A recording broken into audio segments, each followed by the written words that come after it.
Assamese education YouTube চেনেলটোলৈ আপোনালোক সকলোকে স্বাগতম জনাইছোঁ। এইচএছৰ ৰিজাল্টক লৈ সকলোৰে চিন্তা, কেতিয়া দিব ৰিজাল্ট। অৱশেষত আহিল ভাল খবৰ। অতি সোনকালেই অৰ্থাৎ কাইলৈ 9 মে' তাৰিখে কাইলৈ ৰিজাল্ট মুকলি হ'ব এইচএছৰ হায়াৰ ছেকেণ্ডেৰী। চ' আপোনালোকে গম পাইছেই মে' 10 তাৰিখলৈকে সময় দিছিলে, 10 তাৰিখৰ ভিতৰত ৰিজাল্ট মুকলি হ'ব বুলি কৈছিলে। আৰু কাইলৈ 9 মে' ৰিজাল্ট দিয়াৰ সম্ভাৱনা খুবেই বেছি। কাইলৈ ৰিজাল্ট আপোনালোকৰ মুকলি হৈ যাব।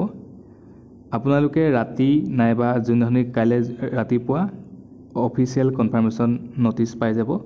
আপোনালোকে মুখ্যমন্ত্ৰী ডাঙৰীয়া লগতে শিক্ষামন্ত্ৰীৰ যোনটো অফিচিয়েল টুইটাৰ একাউণ্ট আৰু যোনটো ফেচবুক একাউণ্ট হয় সেইকেইটা চেক কৰি থাকিব মাজে মাজে।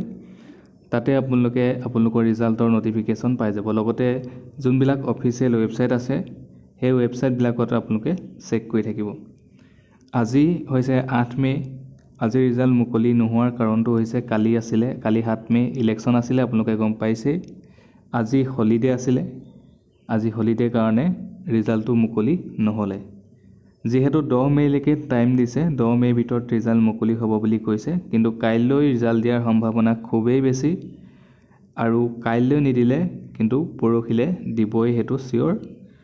সেইটো কাৰণে আপোনালোকে চিন্তা কৰি থাকিব নালাগে। মোৰ ফালৰ পৰা যিমানখিনিয়ে এইচএছৰ পৰীক্ষা দিছে তেওঁলোকৰ ৰিজাল্ট ভাল হোৱাৰ কামনা কৰিছোঁ। সকলোৱে যাতে ভাল হওক ৰিজাল্টটো। আৰু আপোনালোকে ভিডিঅ'টো সকলোকে শ্বেয়াৰ কৰি দিব, চেনেলটো ছাবস্ক্ৰাইব কৰিব আৰু ভিডিঅ'টো লাইক এটা কৰিব নাপাহৰিব আৰু কমেণ্ট কৰিব।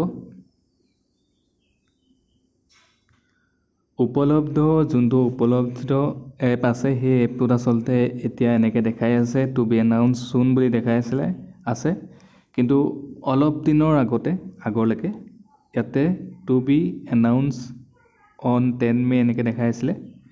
চ' এতিয়া টু বি এনাউন্স চুন বুলি দেখাই আছে, মানে আপোনালোকৰ ৰিজাল্ট অতি সোনকালেই কাইলৈ মুকলি হোৱাৰ সম্ভাৱনা খুবেই বেছি।